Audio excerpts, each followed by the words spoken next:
Laon.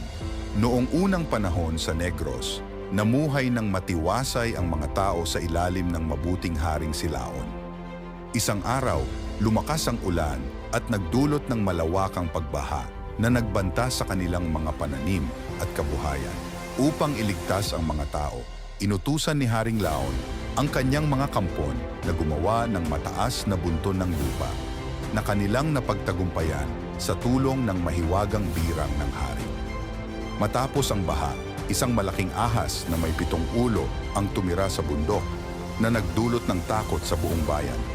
Dumating ang isang makisig at mahiwagang binata na nagngangalang Kan na nag-alok na patayin ng ahas kapalit ng yaman at kasal sa anak ng hari. Sa tulong ng mga langgam, putakti at uwak na gawang patayin ni Kan ang ahas. Pinugot ni Kan ang 7 ulo ng ahas at inialay ito kay Haring Laon na nagpasaya sa buong bayan. Dahil sa kanyang kabayanihan, si Kan ay binigyan ng yaman at pinakasalan ang anak ng hari. Sa pag-alala sa kanilang mga tagapagligtas, ang bundok ay ipinangalan ng